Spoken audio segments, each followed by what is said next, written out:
Observe చేస్తే ఎంత దారుణాతి పొజిషన్లో ఉందో ఒక్కసారి నేను ప్రజలకు కూడా చూపించాలని అనుకుంటున్నాను.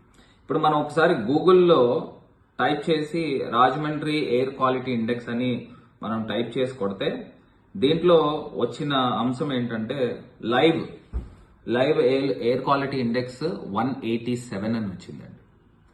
ఢిల్లీలో మనం మాట్లాడుకునేది 250, 230 ఆ ఏరియాలో ఉంటే రాజమండ్రిలో ఇప్పుడు లైవ్ 187. అదే మార్నింగ్ హైయెస్ట్ ఎంత, మినిమం ఎంత, మాక్సిమం ఎంత అని చూస్తే ఇవాళ మార్నింగ్ 11 o'clock కి చూస్తే 274 అండి. ఇవాళ మినిమం వచ్చింది 185, మాక్సిమం 274. అంటే అసలు దీన్ని కొలిచే లెక్క ఎట్లా ఉందంటే ఇక్కడ మనం చూస్తే 0 to 50 ఎయిర్ క్వాలిటీ ఉంటే అది గుడ్ అని, 50 to 100 ఉంటే మోడరేట్, 100 to 150 ఉంటే పూర్, 150 to 200 ఉంటే అన్హెల్దీ, 200 to 250 ఉంటే సివియర్, అండ్ 250 అండ్ అబౌవ్ ఉంటే హజార్డియస్. అంటే ఇవాళ రాజమండ్రి అన్హెల్దీలా ఉంటూ సివియర్ కి మధ్యలో ఉందన్నమాట. అసలు రాజమండ్రి నగరాన్ని వీళ్ళు ఏం చేద్దాం అనుకుంటున్నారు అని అడుగుతాను. గతంలో మేము ఉన్నప్పుడు కూడా చూస్తే ఎయిర్ క్వాలిటీ ఇండెక్స్ లో గతంలో మంచి పొజిషన్స్ లో వచ్చిన సందర్భం కూడా ఉన్నాయి. ఎయిర్ క్వాలిటీ 0 to 50 లోపల వచ్చిన సందర్భాలు కూడా అప్పుడు అవార్డు కూడా వచ్చింది.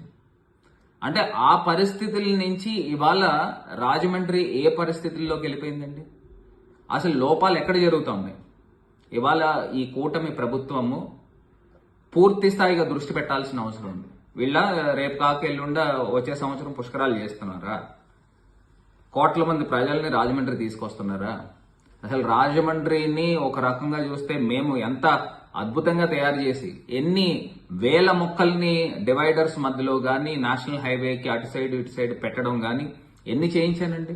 యువత హరిత అనే ఒక అద్భుతమైన కార్యక్రమం తీసుకొని స్టూడెంట్స్ అందరితోనూ మొక్కలు నాటించిన సందర్భం, అవి ఎన్ని మహావృక్షాలు కూడా అయిన ప్రదేశాలు ఎన్నో చోట్ల ఉన్నాయి. మరి ఈ కూటమి ప్రభుత్వం వచ్చిన తర్వాత ఉన్న చెట్లకి ఉన్న మొక్కలకి తీసుకొచ్చి ఐరన్ ఊసలు గుచ్చుతా ఉన్నారు. ఎంత దారుణమైన పొజిషన్స్ లో ఉన్నదో ఒక్కసారి ప్రజల్ని గమనించమని కోరుతాను.